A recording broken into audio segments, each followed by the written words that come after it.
출애굽기 17장 1절에서 7절까지 말씀입니다.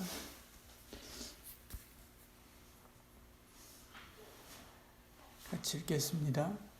이스라엘 자손이 온 회중이 여호와의 명령대로 신 광야에서 떠나 그 도정대로 행하여 르비딤의 장막을 쳤으나 백성이 마실 물이 없는지라. 백성이 모세와 다투어 이르되 우리에게 물을 주어 마시게 하라. 모세가 그들에게 이르되 너희가 어찌하여 나와 다투느냐? 너희가 어찌하여 여호와를 시험하느냐? 거기서 백성이 목이 말라 물을 찾으매 그들이 모세에 대하여 원망하여 이르되 당신이 어찌하여 우리를 애굽에서 인도해 내어서 우리와 우리 자녀와 우리 가축이 목말라 죽게 하느냐? 모세가 여호와께 부르짖어 이르되 내가 이 백성에게 어떻게 하리이까? 그들이 조금 있으면 내게 돌을 던지겠다이다. 여호와께서 모세에게 이르시되 백성 앞을 지나서 이스라엘 장로들을 데리고 나일강을 치던 내 지팡이를 손에 잡고 가라. 내가 호렙산에 있는 그 반석 위 거기서 내 앞에 서리니 너는 그 반석을 치라. 그것이 물이 나오니 백성이 마시리라. 모세가 이스라엘 장로들의 목전에서 그대로 행하니라. 그가 그곳 이름을 마사 또는 무리바라 불렀으니 이는 이스라엘 자손이 다투었으며 또는 그들이 여호와를 시험하여 이르기를 여호와께서 우리 중에 계신가 안 계신가 하였음이더라. 아멘. 이스라엘 백성들이 만나를 먹고 그 다음에 다시 여행을 시작하지요. 금방 또 물 부족으로 허덕이게 됩니다. 17장 1절에 말씀하죠. 이스라엘 자손의 온 회중이 여호와의 명령대로 신 광야에서 떠나 그 도정대로 행하여 르비딤의 장막을 쳤으나 백성이 마실 물이 없는지라 말씀합니다. 이미 마라에서도 물 부족 때문에 그들이 힘들어했었던 적이 있습니다. 다시 물이 없어서 그들이 힘들어하고 있는 것이죠. 이처럼 광야를 가는 동안에는 늘 이렇게 물 없음을 경험하게 됩니다. 하나님의 불기둥과 구름기둥을 따라가고 있는데 그런데도 불구하고 이런 일이 일어났지요. 오늘 우리도 마찬가지입니다. 광야 같은 세상을 사는 우리도 늘 성령 충만을 사모하지만 그러지 못할 때가 있다는 것입니다. 은혜의 샘이 마르고 기쁨의 단비가 그치고 환희의 이슬조차 내리지 않을 때가 오지요. 그런 일이 없을 것이라고 생각하는 것이 오히려 어리석은 일입니다. 오히려 그런 일이 있을 것이지만 주의 은혜로 잘 극복하고 어떻게 하나님께서 하시길 원하실까라고 하는 것을 찾고 그대로 행하는 저와 여러분 되기를 축복합니다. 이스라엘 백성들은 그런데 불평하죠. 이전에 마라에서 했던 것하고 똑같이 불평합니다. 2절 3절에 말씀하죠. 백성이 모세와 다투어 이르되 우리에게 물을 주어 마시게 하라. 모세가 이르되 너희가 어찌하여 나와 다투느냐? 너희가 어찌하여 여호와를 시험하느냐 말씀합니다. 거기서 백성이 목이 말라 물을 찾으매 그들이 모세에게 대하여 원망하여 이르되 3절에 그렇게 말씀하고 있는 것을 보지요. 지금 이스라엘 백성의 불평은 예전에 마라에서 했었던 것과 똑같습니다. 다르지 않습니다.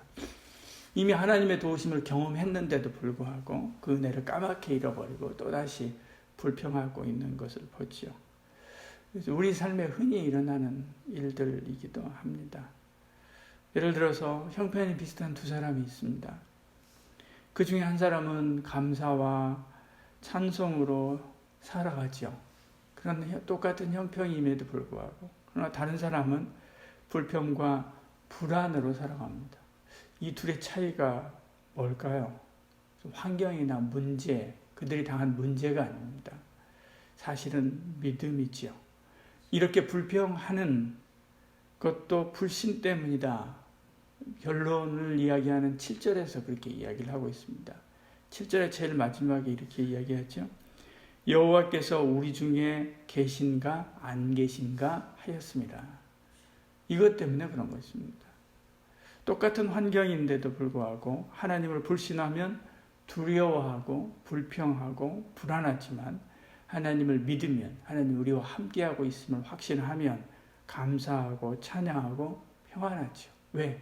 하나님이 주실 것이기 때문에 하나님이 지금 오늘 아침에 먹은 만나처럼 저녁에 먹은 메추라기처럼 하나님께서도 물도 역시 주실 것이라고 하는 생각 때문에 그렇습니다. 행복과 불행은 다른 차이 아닙니다. 환경의 차이가 아닙니다. 사실은 믿음의 차이죠. 믿음의 문제입니다. 우리가 연약해서 환경을 보고 먼저 이런 두려움에 빠질 수 있습니다. 그러나 기도하십시오. 기도만이 답입니다. 4절에 말씀하죠.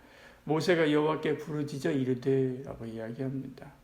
백성은 불평하지만 모세는 부르짖어 기도하죠. 백성은 불안하지만 모세는 여호와 하나님이 답하실 것, 응답하실 것을 기대하고 계시는 것을 보죠. 내 마음이 불안한 것은 환경의 문제가 아니라 믿음의 문제죠. 그 환경의 문제가 아니라 믿음의 문제다라고 하는 것을 내가 알고 있습니다. 그래도 불안하죠. 아, 이것은 내가 믿음 없어서 그러는 거야. 그런데도 불구하고 내 마음이 불안한 것은 또 내가 부인할 수 없습니다. 해결책은 기도죠. 기도만이 다입니다. 기도가 확신을 가져다 주고 그 확신이 기쁨과 감사와 찬송을 주기 때문에 그렇죠. 보십시오. 기도하니까 하나님께서 이스라엘 백성들을 위해서 예비하신 물을 주시는 것을 봅니다. 6절에 말씀하죠.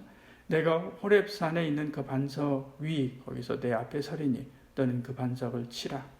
그것에서 물이 나오느니 백성이 마시리라. 모세가 이스라엘 장로들의 목전에서 그대로 행하니라. 그래서 물이 나오고 그리고 백성들은 충족하게 먹은 거죠. 이 반석이 뭡니까? 오늘날 예수 그리스도이지 않습니까? 우리의 반석이 되신 예수 그리스도. 우리는 예수 그리스도를 통해서 하나님께서 우리에게 주시는 성령의 충만함을 경험하게 되고 그리고 그 성령의 충만함으로 광야 같은 이 세상에서 이기면서 살아갈 수 있습니다. 2020년에도 어떤 어려움, 어떤 마라와 어떤 르비딤을 만날지 모르지만 하나님 앞에 기도함으로 주님 안에서 성령의 충만함을 경험하는 저와 여러분 되기를 축복합니다.